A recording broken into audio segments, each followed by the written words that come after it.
In this video, we're going to take a look at Scrum, an overview of Scrum, and several of the Scrum ceremonies. So we'll start with this diagram, and this is funny. I've used Scrum in the classroom for quite a long time, probably since about 2004 or so. And typically when I describe Scrum, I use this diagram, which I'm pretty sure came from scrum.org, but at this point I forget. And I like it. It's a really good way of showing an overview of everything that we do in Scrum. So to start with, I want to make a distinction between two backlogs. And this is something that's frequently confused in this course, the difference between a product backlog and a sprint backlog.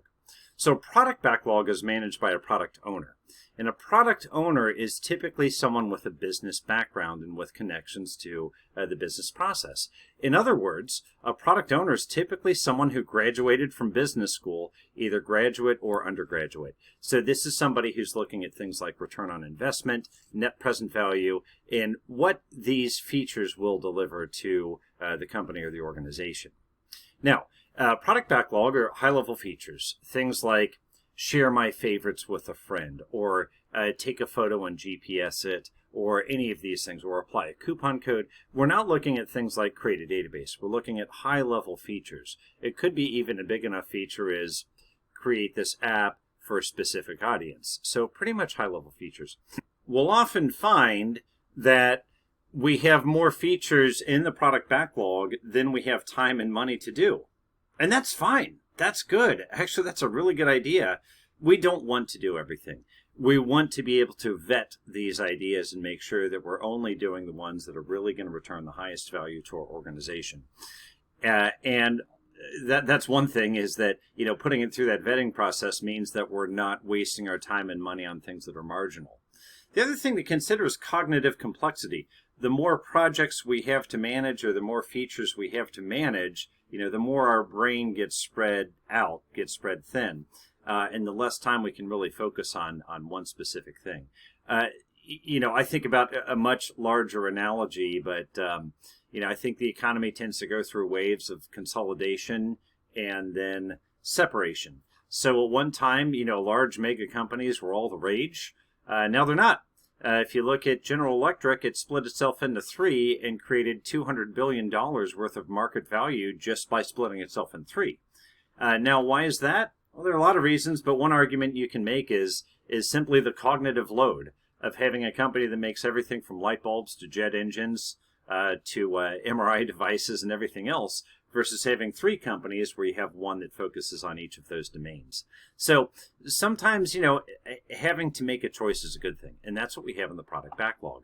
Now, the sprint backlog, on the other hand, which we have over here, are the technical tasks that we need to complete one of these product backlog items. So what the product owner will typically do is select one of these product backlog items and then write stories out of them. And by the way, if you do want to be a product owner, as I say, a lot of these come from business school.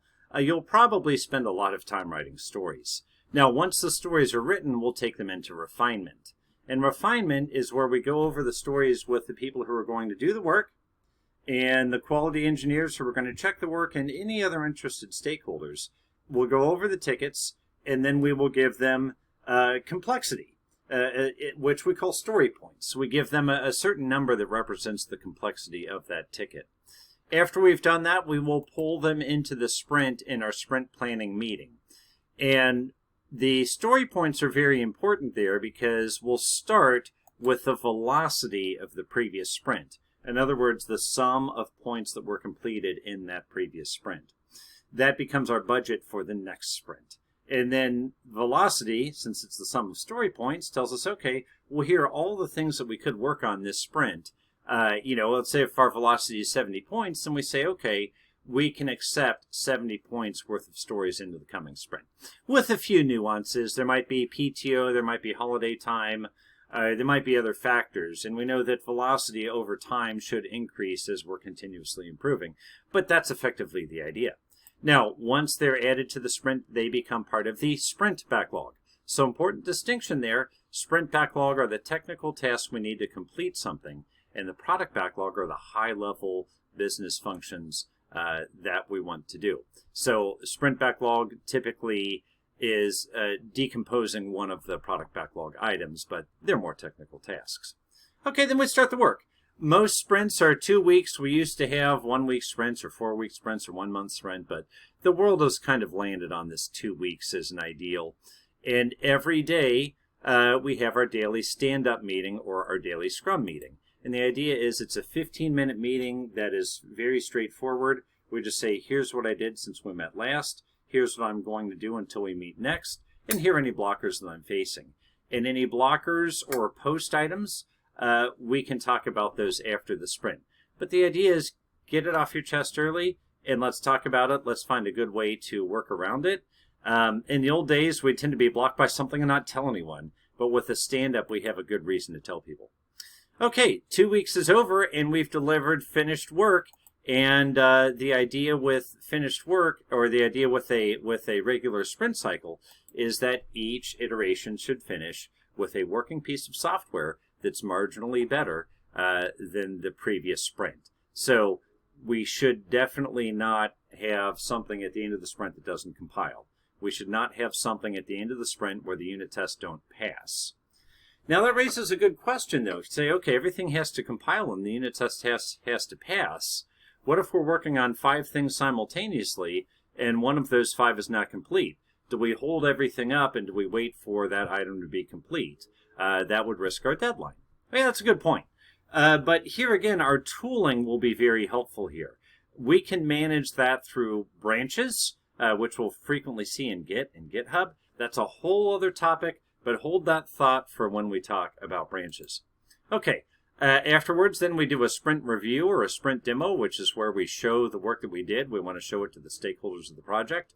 And we have what I consider one of the most important meetings, which is the retrospective. And the retrospective is an opportunity to look back at the work we did and say, okay, what worked well for us, what didn't work well for us, and what are our action items. And using that retrospective information, we end up growing our productivity because we're thinking of ways to do things better. Now that we understand an overview of Scrum, let's take a look at some of the individual artifacts that we have in Scrum. There are 2 backlogs, and it's important to keep them distinct. First is a product backlog, and these are essentially the high-level features that we could possibly do. We will typically put them in something like a discovery project in Jira, so this is Jira Discovery. These are not usually very technical tasks, but they're more how we're going to add value. These are things that will make our app better, or our application, our software, our product, whatever we're doing. They're effectively things that we think will add value. Now, it's very typical to have more items in the backlog than time to do those items. Think about that for a minute. Is that good or bad? In many ways, that's good. We don't want to do everything that we want to do, because if so, we end up becoming cognitively complex and unmanageable, or maybe even a bad experience to the user because of that cognitive complexity. So think about a mobile app that you use and think about why you like it. Maybe because it's simple and easy to use. Well, if you could put every single widget on there that you wanted to put on there, it would no longer be simple and easy to use. So sometimes having to choose only the top few priorities to work on is a really good thing. And that's typically how this product backlog will work. We'll get into this more in a future video, but we start with just some ideas here, and then we take a look at insights like, are we getting feedback that this is something that our users want, or do our competitors have it and we want to have like for like? We can also think about what the goal is at a very high strategic level. Is it to increase revenue? Is it to win more customers, to increase customer satisfaction, or whatever? And then we can rank by impact as well. So how much impact do you think that this will have on our strategic mission? So these things in the product backlog aren't necessarily technical tasks that will be worked by the team. They're more than likely grand ideas that can be decomposed into technical tasks, or individual detailed tasks, if you will, something that somebody could do. So how do we do that? Well, once we've picked a few items from the product backlog, then what we can do is we can create stories for those items, and we will put those into the sprint backlog. So the sprint backlog are the things that we could possibly work on in an upcoming sprint. And what you'll typically see for a sprint backlog is you can go to something like Jira or a similar tool and click on backlog here, and you'll see that we have stories that are both in the current sprint and stories that are in the backlog that we'll put into a future sprint. Now, in order to put something into a sprint, we need to give them story points, which you'll see over here in this column, and that's how we compute our velocity and also our budget of items that we can accomplish during this sprint. So the sprint itself is typically 1 week, 2 weeks, or 4 weeks. Almost always 2 weeks at this point. I think when Scrum started, we debated about this, but nowadays most Scrum teams will work in a 2-week sprint. Whatever it is, though, we want to be consistent. There will be occasional times where we might need to do a 3-week sprint or something like that if something went out of order, if we had an innovation week, or something that set off our schedule. But it's best to be consistent because we want that velocity metric to be consistent from one sprint to another so we can predict how much work we can do. We know that sprints are 2 weeks at a time, but we also have commitments. In many companies, that will be a quarterly or yearly commitment as their fiscal planning goes. So we can still certainly have commitments by having milestones, where a milestone says that at the end of the quarter, this is what we hope to achieve. And then we can attach those milestones to the tickets in our sprint. Now in Scrum, we typically want to work on only one item at a time because it's much more efficient. The old saying is that if you have 7 items that take 1 week apiece to create and you work on them all simultaneously, when will you see your first result? Sometime after 7 weeks, because you're changing your thought processes, you're skipping from one to another, and it's just not efficient. On the other hand, if you have 7 things due and each takes a week at a time, and you work on one at a time, you'll see your first result after 1 week and your second result after 2 weeks. So it's much more efficient to work on one item at a time. Now, if we're writing code, then we're oftentimes going to use a version control system like Git or GitHub. And because we're often working in a team environment, we said we should really pull, commit, and push very frequently. That way we're making our changes visible to others in our team, and we're also taking a look at the changes that others have made in our project. It's a good idea to consider working in branches as well, and I'll have a separate video where we will look exclusively at branches. Okay, oftentimes we'll have a definition of done. And this is something the team should come up on and the team should agree on. So when someone says, this is done, what does that mean? Does it mean it compiles? Does it mean that we wrote the unit test for it? Does it mean it's been peer reviewed? So as a team, we should come up with a standard for what done means. So when someone says done, we know what that means, and we know we have confidence that we have this common definition. There are lots of good definitions of done that you can find out on the internet, but here are some common things you'll see in a team's definition of done. Code compiles, unit test coverage, we have technical debt metrics, and it's been peer reviewed or code reviewed. And then only those things that meet the team's definition of done should be merged into our master branch. Code review is very important and usually happens when a feature is complete and right before it gets merged. So typically, we'll have a code review, oftentimes 2 code reviews per feature that wants to be merged. One reviewer will be from the same team to say, okay, you know, this fits with what we're doing, and also this might have impact on other things we're working on. And then one will be from outside the team as well to say, okay, does this adhere to standards for other teams? So code review is a wonderful opportunity to learn in 2 directions. One is you're learning when you're reading somebody else's code. And the other thing is they're learning based on your suggestions on what you would change about their code. So this is one of the ways that we continuously improve, and therefore it's one of the ways that we're able to raise velocity. It's also a way to make sure that developers who are writing code are all writing according to the same standards and are all knowledgeable about those standards. Okay, every day we'll have a stand-up meeting, and the reason it's called a stand-up meeting is, guess what? We stand up. Stand up makes sure that the meeting is concise. It's not meant to be a long-winded meeting. It's meant to be very fast. So everybody on the team will get up and say, here's what I worked on since our last stand-up, here's what I'm planning to do next, and here are any blockers I'm facing. And they can also optionally say, here are any posts. So a post is an item that happens after stand-up is over, and therefore doesn't count towards that stand-up time. But it might be a post might be on a blocker. It might be a challenge somebody's had in getting something complete, and they need help from somebody else on the team. So in a stand-up, everybody should stand, and it should take about 15 minutes. We don't want to go over 15 minutes. Less than 15 is okay.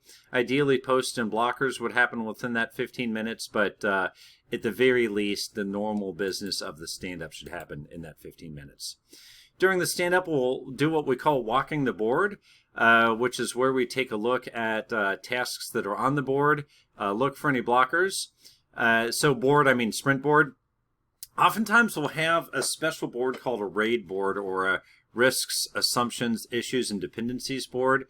And these are things we just want to keep an eye on and make sure that we don't forget about them, like anything we're owed from another team, or anything we owe to another team, or anything we're expecting to arrive at some point that's required for our project. Now, there's several ways to organize a Scrum board. We'll typically see it by team with we can put filters on it by each individual on the team, and then we can also rearrange the columns as needed. But beyond that, the stand-up is fairly straightforward and fairly universal. I consider retrospective to be one of the most important meetings in the Scrum ceremonies because it gives us an opportunity to increase velocity. Now, how do we do that? Well, we have an open forum where we can discuss what went well, what didn't go well, and what our action items are. Or said another way, start, stop, and continue. What do we want to start doing to start being more effective? What do we want to stop doing that was not effective? And what do we want to continue doing that was effective? So typically for retrospective, we'll do that at the end of the sprint. Usually the Scrum Master will coordinate it. And this is an internal team meeting. Oftentimes the manager is not present. There are many good tools that we can use to do a retrospective. Idea boards is one that's fairly simple and straightforward. So you see, we can add something that went well, like maybe delivered version 1.0. And then after everybody has had an opportunity to add their comments to this board, we can vote on them. Then what we'll typically do at that point is go over the items with the highest votes in that order. So the highest vote getter we talk about first. That way we make sure that we get to the most important item first. And then we'll end the meeting with some action items to say, okay, where do we want to go next? But this open forum generates a lot of discussion and a lot of good ideas that might not happen otherwise. I know before retrospective, we tended to keep our thoughts to ourselves and maybe just complain at lunch to our coworkers about things, but we never really had that forum where we could open up and discuss what's on our mind. So sprint demo, that typically happens towards the end of the sprint cycle as well, towards the end of the iteration. And remember that in Scrum we want to produce a product that fully works and is marginally more complete, or has marginally more features than the last iteration. So typically in a sprint demo, we will demo what we've completed to our stakeholders. It's important to get the right stakeholders in the room, and this can be a challenge sometimes because if we look at things like product owners and program managers and our project sponsor, they oftentimes have a full calendar, but it's very important for them to see the progress and the work that the team has completed. Now with that sprint over, we're ready to prepare for our next sprint. So what we'll typically do is a grooming or a refinement meeting where we take a look at the items that we want to do for the upcoming sprint, and we'll discuss them with the team, and we'll say, okay, are there any considerations here, any things we didn't think about? And this is a good opportunity to make sure that we have our acceptance criteria nice and complete, and that we have all of our instructions in the ticket nice and complete. After that, we'll open it up to the team for pointing. And we'll typically point with Fibonacci numbers, which in our case would be 1, 2, 3, 5, 8, 13. We typically wouldn't go above that. As a matter of fact, anything that's an 8 or greater, a lot of times will decompose into further stories. We will vote on our story points, and we'll typically do that anonymously, so that once we see the results, we can see what everybody thought independently, and then we can look for outliers and discuss those outliers. If most people voted a 3 but a couple people voted a 2 and a couple a 5, maybe one an 8. We can talk to those outliers and say, why did you consider it a 3 or why did you consider it an 8? And we might find that they thought of something we didn't think about that is definitely worth considering. And that way we get the value of everybody's experience in the group to come up with a more accurate estimate. So we've groomed our stories, and now it's time to get ready for our next sprint, which we'll typically do in a sprint planning meeting. So we will end the last sprint. In a tool like Jira, that's as simple as hitting the complete sprint button that you see here above an active sprint. And then we'll say, okay, well, what did we accomplish? And we need to compute things like velocity and our say-do ratio. So velocity is how many points that we completed in our last sprint. And in Jira, we see that we have a velocity chart that will show us effectively a history of the velocity that we've completed. And that's a good way to set our budget for the next sprint and know how much velocity we're going to take on, or how much capacity we have for the next sprint. Say-do ratio, we can also generate this via a report, and it's effectively saying how much velocity did we commit to at the beginning of the sprint, and how much were we able to complete. So it's a good measure of how accurate our velocity measurements are and how good our sprint planning has been. So that determines what we can fit into the sprint, the two things that we've just seen. And we know that in our previous meeting, we did some grooming and we did some story pointing. And the story points are an important part of velocity because velocity is the sum of points that we completed during the sprint. So by computing that velocity, we can then take a look at our backlog, which we'll see right here under our active sprint. We can take a look at the story points for this backlog, and we can determine how many items from the backlog we can fit into our next sprint. We also want to consider things like paid time off and holidays. Maybe if our star player is out for 3 weeks, we might want to reduce velocity. If it's Thanksgiving or Christmas week or Diwali or any of those major holidays, we want to say, okay, well, we're not going to have as many hours to work, so we want to kind of think about how we could reduce that velocity.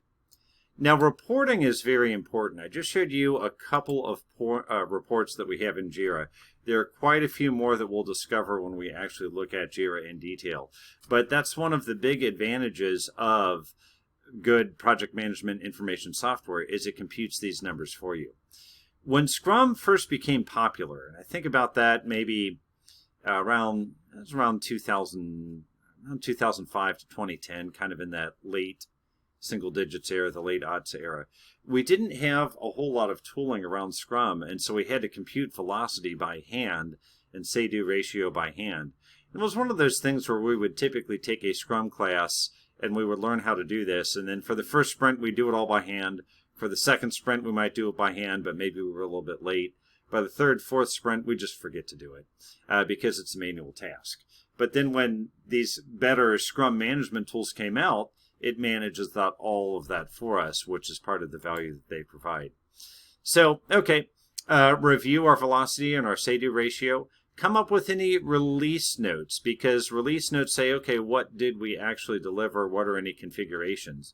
And the neat thing is some of this can be automated as well, because if you think of that information, it's really contained in the epics and the stories that we've created. So if they're well written, the release notes are effectively automatic. Then we make sure we do our retrospective, and then we go ahead and start our sprint. Just like we saw before, here in Jira, we can create a sprint right here, and then we load tickets into it, and then we can choose Start Sprint to say, okay, let's go ahead and start it. It's oftentimes good to give sprints a goal or a common theme that we want to accomplish, especially if you have a relatively bigger team, so that you can drive them towards a vision of where we want to be in 2 weeks. And that is a look at the fundamentals of Scrum. I hope this video you found helpful, and I look forward to reading your comments. Thank you.